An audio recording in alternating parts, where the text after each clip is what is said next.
Hey everyone, welcome back. My name's dustinkreis, and today we're going to do quite the game discussion. We're going to talk about this game right here, Drakengard 3, brought to us on the PS3 by Square Enix and Access Games, who is made up of various members of Cavia. The developers of one of my favorite games of all time is Nier, and which Nier is part of the Drakengard proper series. And my history with Drakengard is very short. I recently picked up the games within the last year. And I started playing Drakengard 1 and was enjoying it, saw the flaws and saw everything that was wrong with it. But again, it's one of those experience games where you kind of... The sum parts are more than, what's put into it. There's just something weird about these games, how they kind of latch onto you. And even though you see all the flaws and all the bad things of this game, you somehow still end up loving them. And maybe loving them just a little bit more because they have these flaws on them. So I played Drakengard 1 for a while until the game, it basically froze on me in the middle of like an hour-long mission. And I was like, you know what, I just want to play something else right now. So I put it up. Haven't touched Drakengard 2, and just said, you know what, Drakengard 3 is the new release, so I'm just going to go ahead and go with this. And I absolutely love this game. I don't know why. It is an extremely flawed game. Much like Deadly Premonition, and to a lesser extent, Nier. Nier is a much more, I felt, on a technical level, a much more competent game than Drakengard 3. But there's just something crazy about Drakengard 3 and all the flaws, the screen tearing, the pop-in, how the voice acting doesn't match the mouths. It reminds me a lot of like stop-motion movies, specifically the Aardman, Wallace and Gromit and Creature Comforts and Shaun the Sheep and things like that. And how, if you look really closely on the models, you see like the artist's thumbprints and the imperfections of that. And while I understand why the big reviewers out there are giving this game just shit scores. IGN gave it a 4.4, I think. Just a few points higher than Alien Colonial Marines, which is still a fun game. And I recently was reading Game Informer, and they gave this game a 6, and talked about just how awful it was and how you're not going to have any fun with it. And while I understand why these big name reviewers out there would give this game shit, I can't do it. There's just something about it that creeps into my skin and latches onto me, and even though sometimes the controls just infuriate me to no end, specifically the dragon parts, I continuously want to play. And I haven't finished everything in the game. I've finished branches A, B, and C. There's still the D branch to unlock and finish. I'm working through the Lost Verses right now. I don't know when I'm actually going to be finished with this game. I have the DLC for one story to play through as well. And I just don't know when I'm going to be done with this game. And in a way, I kind of don't want to be done with it. As much as, listening to Ultimate Floyd and Return to Mother Base talk about going for that D path and having to unlock all the weapons and having all the weapons be so expensive, and how much time it takes to do that, part of me really wants to do this and just not stop playing this game. I mean, I have Shovel Knight on my Wii U to play, and I have a bunch of other games that I need to get to, but for some reason I cannot stop playing Drakengard 3. So let's go ahead and get into it and talk about the game a little bit. You play as Zero, one of 6 intoners who kind of control the world, as it were. And they're all very easily named 0, 1, 2, 3, 4, and 5. And for reasons that maybe I don't have the full story yet, because Drakengard kind of unravels its story in a weird way. You don't get the full story by completing the A path. You have to complete the other paths to get more of the storyline. And even then, with the DLC missions for all the different sisters, you're not going to get the whole story until then either. So, but for some reason, Zero just decides, you know what?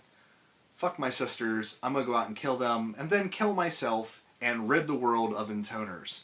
And yeah, it goes on from there. And you meet some crazy characters along the way. Each of the intoner sisters has a disciple that once you beat that intoner, they join your party. And these people are insane. The entire game is just flat out insane. Playing Nier would seem to be a lot more of a serious game than Drakengard 3. And Drakengard 1 seemed serious to the point of, like, there's just no humor whatsoever. Drakengard 2, I'm not too sure about how it's going to play out. But this game is, at 1 minute, it's kind of disturbing. The next minute, it's kind of sad. And then, for the most part, it's just flat out ridiculous. I don't think I've ever played a game. The storyline, the characters are just this flat out insane. And I'm using that word very specifically. These people are all fucking nuts. And you kind of love going after, going on the journey with them. I think it was it IGN or was it, no, it was Game Informer. It talked about how horrible and vapid and, shallow the characters are. And I'm sorry, this is not Shakespeare. I don't think it really intends to be Shakespeare. The characters are, it's Drakengard, for God's sakes. Look at the premise of the game itself. And it's just, it's not supposed to be this big epic thing, but it is a big epic thing. But at the same time, it's like 1 minute you're watching this thing going, holy shit, Zero's a fucking badass. And the next minute, she's like throwing up because of something that happened in the game. You're like, what the fuck? Screw Lightning. Okay, Square Enix poster girl, Lightning.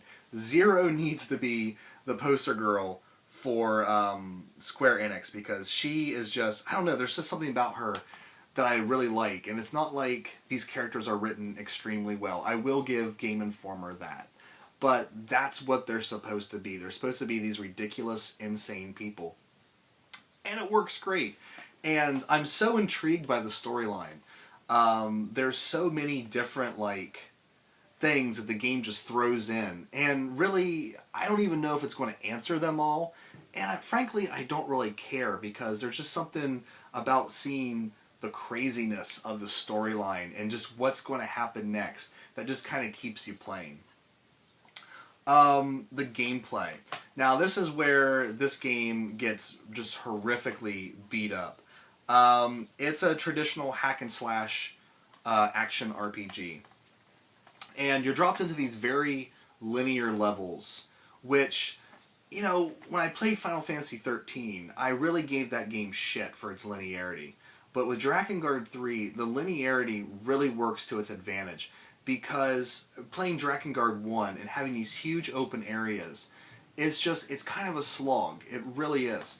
Having these not very short, some of them have some pretty good length to them, but these very linear, I almost want to say levels to work through in this game really makes this game quite easy to play in short bursts. And there have been a couple days where I've put multiple hours into this, and this is the type of game when you play multiple hours, maybe 4 hours into it, by that 4th hour, you're really starting to get frustrated and aggravated with the game, because the controls and all the mechanics in the game are kind of loose, and you will die because of shitty controls.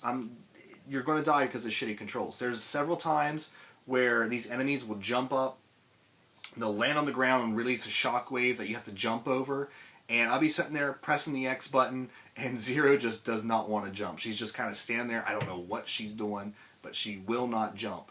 And, you kind of reload and you start over, and, it's not that big of a deal.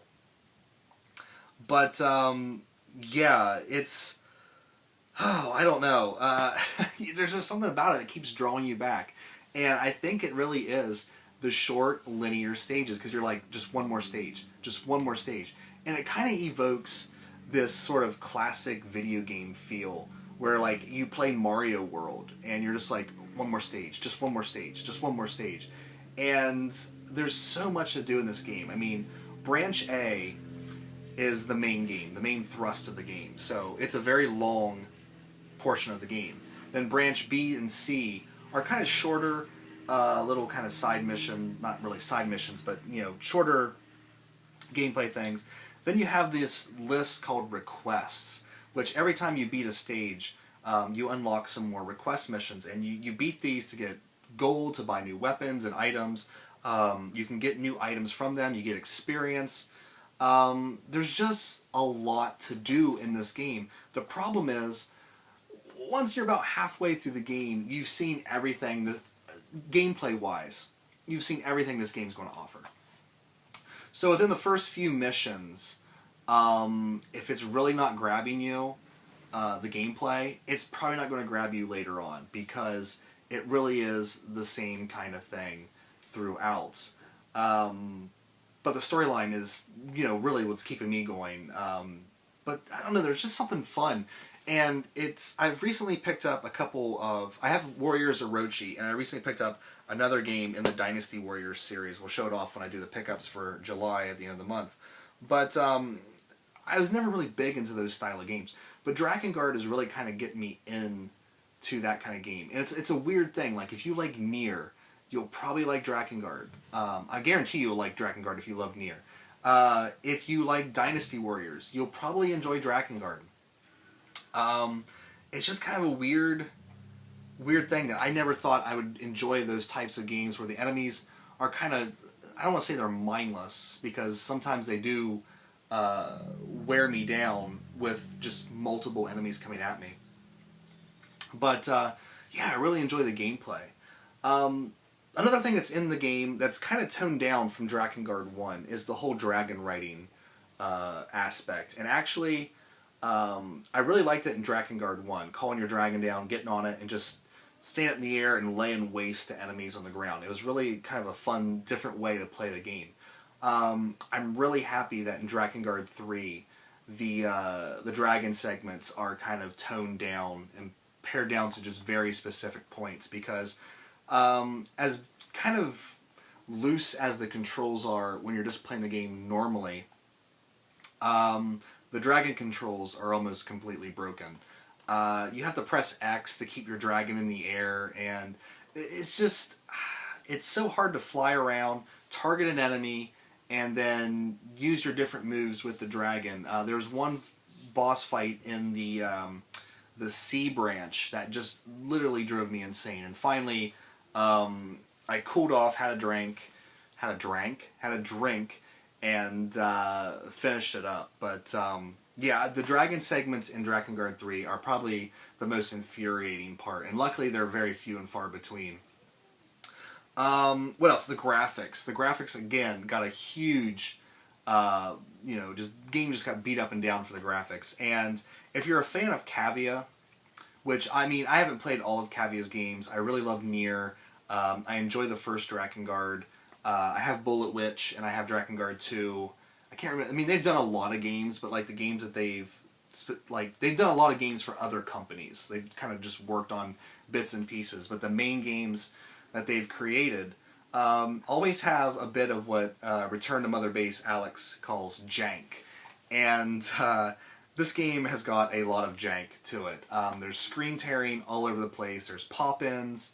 The graphics are kind of muddy looking. The character models look really good. I actually really like a lot of the character models.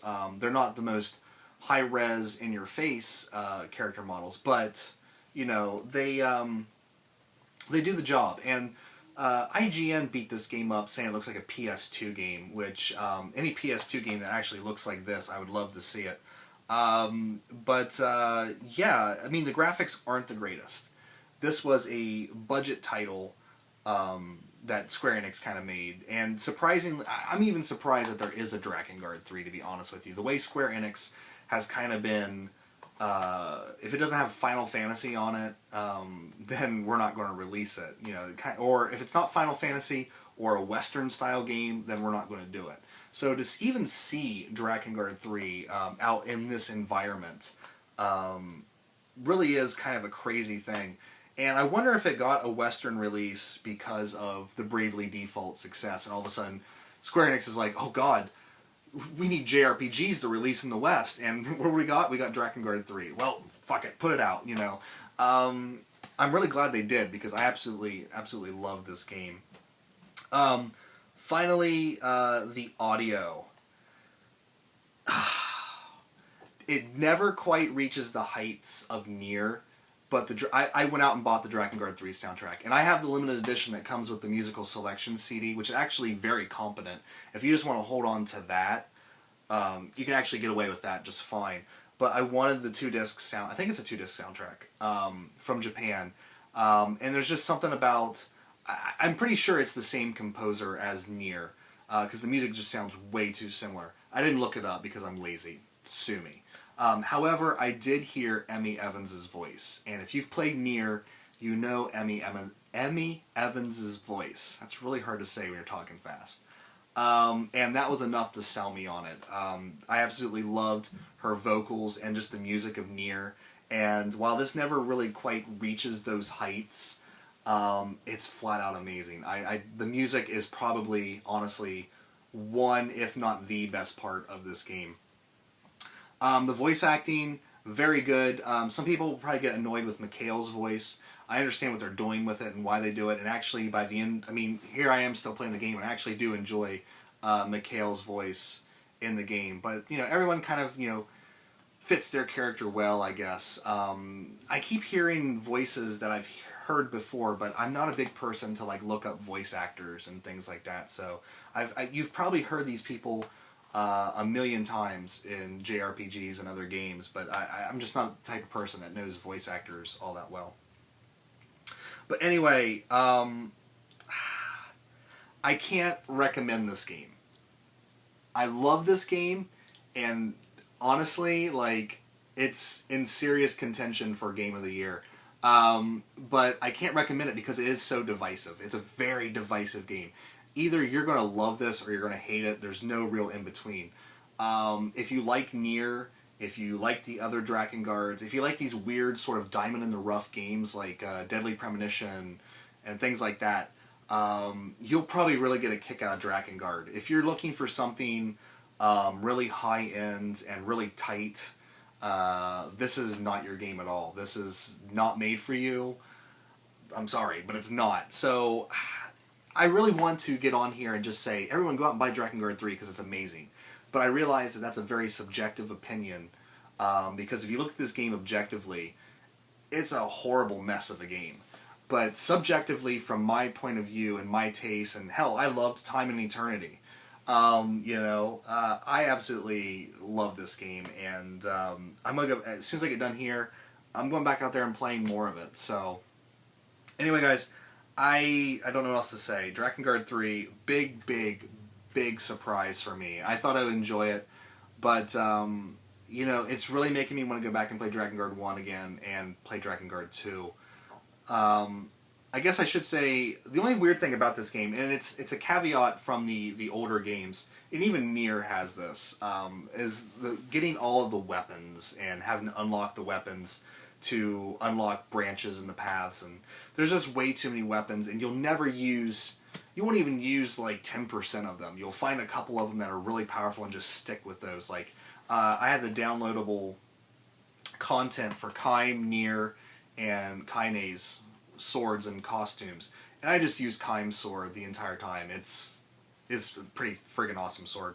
But yeah, it's not for everybody, but if you loved Nier, definitely check this one out. I'm really surprised about it, and I'm going to be playing this for a long time because I really want to get the downloadable content with the other stories, and I want to finish Branch D with that awful sounding boss fight. It just sounds, I mean, I was listening to Scott's Ultimate Floyd 1, I was listening to his video, and he's talking about this final boss, and I'm like, fuck, I don't want to do that. But I do, because I want to see that ending and not just watch it on YouTube, so... I don't know. I guess that's it for this video. I've jizzed about Drakengard 3 enough, so... I want to thank you guys so much for watching. Take care. I'll see you next time.